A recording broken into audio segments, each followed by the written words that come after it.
All right, all right, all right. So,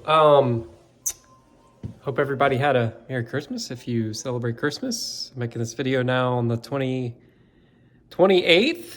I want to talk about lessons learned from the polar vortex 2022. So, it was cold here in Georgia. Kids watching Bluey there on the couch. So, it got cold here, got down into the single digits. The lowest temperature I witnessed, obviously this was before I went to bed, but, it was when I woke up in the morning. One day it was 4 degrees on our thermometer outside, which is freezing cold for Georgia. That's crazy. So, all over the place, people are dealing with broken pipes, busted pipes, frozen this, frozen that. Ironically, my buddy, works at a plumbing, heating and air, electrical outfit, and their pipes froze, their sprinkler system froze and flooded the place. So at their office, which was pretty ironic. But every plumber I've talked to is just super busy fixing pipes the last few days, making a lot of money. So we had one frozen pipe, and I'll share that with you in a second. But I want to talk about, we built this house. I tried to make it super airtight, energy efficient. I quickly discovered all of the deficiencies in the house in terms of leakage. I already know that my front door leaks a little bit because when I hung the door, I didn't route out the hinges on the frame exactly right, so it doesn't seat tight up against. It seats against the weather stripping, but not as tight as I'd like it. So that's on my to-do list to actually adjust those hinges so that front door sits tighter. But one of the big areas that we lost a lot of cold air through, and really we didn't feel it till it got down into like the the teens, was right here at the bottom of this sliding glass door. Sliding glass doors are always notorious for leaking because they just use brush seals. But one thing I do is I did add a weather stripping here where the doors marry together just to seal that off better than a brush seal, and that seems to be working all right. I'm outside right now in the evening here, and it is 62 degrees, 39% humidity, so it feels nice. We were just outside actually. But on the bottom here, you can see where I added more weather stripping in here. On the bottom here, looks like a piece fell off right there. But this just has a brush seal on the bottom of the door. So it was letting in a pretty significant amount of air. And sorry, I'm just looking at it. So what I ended up doing is closing the door and taking some foam backer rod, 1/2-inch foam backer rod, and shoving it up basically in this gap right here. And that kept that cold draft from coming in from up underneath. So that pretty much solved that problem.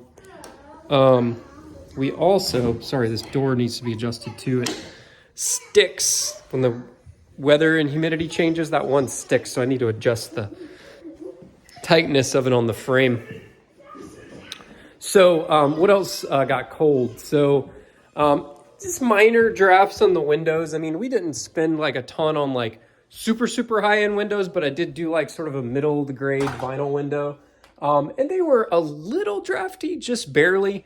Some of them a little bit more than others, and that's probably, I just need to adjust some of the seals. But in our master bath, we did get a lot of icing because, taking showers and stuff in here, all that humidity building up in the bathroom. I mean, we still have an exhaust fan, but just the humidity in the bathroom and having the curtains here, the humidity would kind of build up behind these Roman shades, and we were getting ice on this window here. It would ice up on the glass just because the glass got so cold that any humidity that touched it or condensation that touched it would freeze. Same thing on this window here, basically behind the Roman shade, that humidity would build up behind there. Also in our closet, we did the same thing. So I'll share with you another area here. Go down to the basement. Go down to the basement here and share something with you. Daddy, Yes, sir. so we went back there Yeah, there's a barn on the other And property. we found a machine. There's like some kind of machine. Oh, that's cool. And there's some kind of animal living in the barn. An animal in the barn? We saw tunnels. Oh. There's like a hole, and then the hole leads to another hole, and it just disappears underground. Wow, that's cool. So down here in the basement, like I shared in my other video, we obviously were dealing with condensate issues. So this down here, this condensate pump is fed off of the furnace, our tankless water heater, which is just over there on the other side of that piece of plywood, and the dehumidifier, although the dehumidifier really didn't run at all over the last week, so it wasn't contributing any moisture. But we were getting about 5 gallons a day of condensate accumulating in here, because that's a 10-gallon bin there, and it was filling up about half full every single day I was emptying it out. So we're getting 5 gallons a day out of that thing. One issue that we did have was over here in the workshop space. I did have a pipe freeze. I shut off all my outside spigots inside the house. And this one right here that's on the other side of this wall, the shut off is at the master bath sink right above it. And what I discovered happened was, I've actually already fixed it, but when the insulation company did our insulation on our house, I installed the spigot kind of after the fact, after the brick guys had put the brick on, and the insulation guys hadn't come yet. And when they went around doing all their little spray foam stuff, this is one that I didn't do. They didn't spray foam that hole very well, and actually air was leaking in. They basically spray foamed around the foam insulation that was wrapped around the pipe, as you can see there.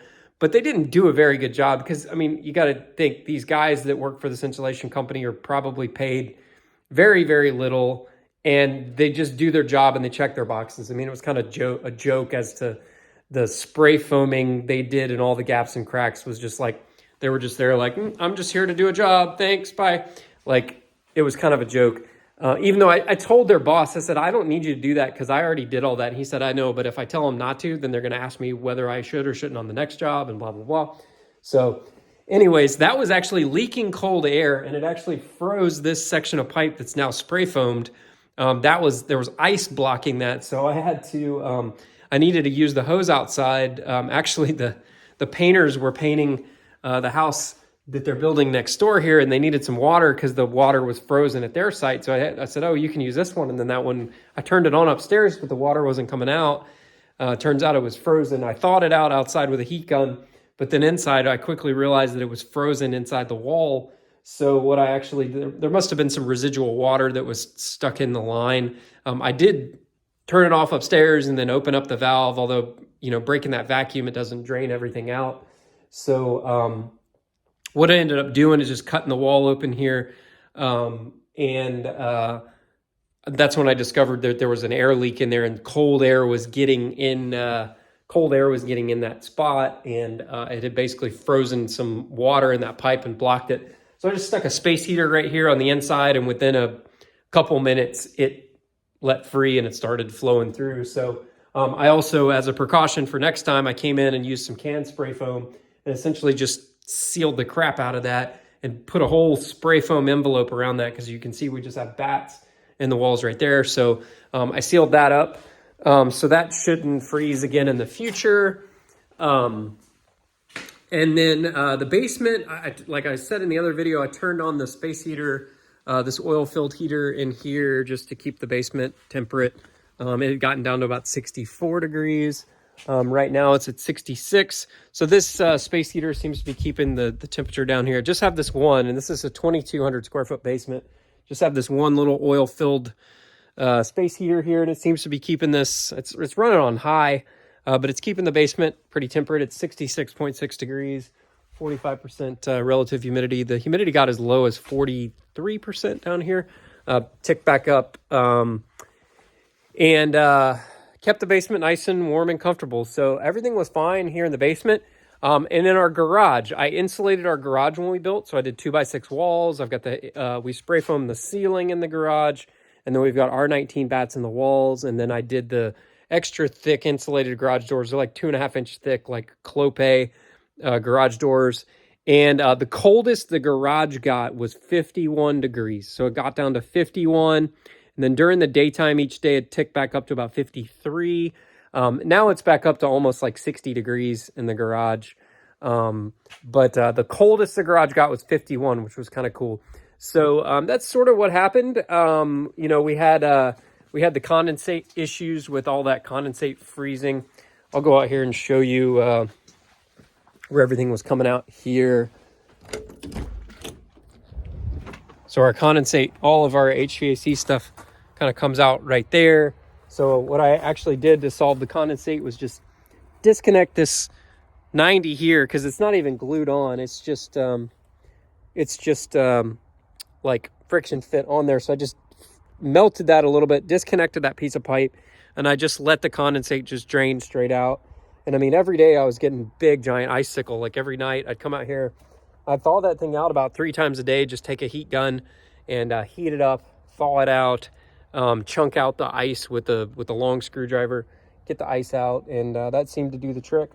So once I did that, then it would drain out. The water coming out was warm enough that it wasn't really like freezing very much, but yeah. And then this was the flexible line that kept freezing up. So I just cut that line inside the house so that I wouldn't continue to have that problem. So otherwise we're good there, and we've got just the condensate dripping down through that. It just comes out through here.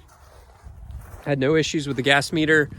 At some of my other investment properties, I made sure that we shut off all the water and drained the water out of the houses beforehand and made sure the heat was working. I didn't have any issues at any of my properties, fortunately. Because I took precautions and shut off all the water at the meter and drained all the pipes out and made sure that, because I do have one, I had one vacant house. I have one flip that finishing up. And then I bought another one on the day, December 23rd. So I went up there on the 24th to check that house out to make sure that it was okay. Fortunately, the sellers that sold me that house left the water dripping a little bit, and the heat was working, and it had a high efficiency furnace, and that was what I was concerned about. But that furnace was actually draining, the condensate was draining into the sanitary septic system. So I didn't have to worry about that freezing up. So that was good. So I had no issues with that. My painters are there painting that house right now. They just started today. And then we bought 2 more houses this week to flip. And we got another one we're buying next week. And we've got another contract on a land deal that it's been crazy the last week. It's wild. Everybody just came out of the woodwork all of a sudden. So anyways, that's what's been going on. I know this video is getting kind of long. Oh yeah, they painted the house next door. They painted that over the last week or so. So it's starting to come together, looking good. So yeah. All right. Well, figured I'd do that update. Lessons learned from the freeze. So air sealing is critical, because even if you have insulation in that wall, that cold air blasting through there is exactly what froze that section of pipe. Because this shop was 60 some odd degrees, right?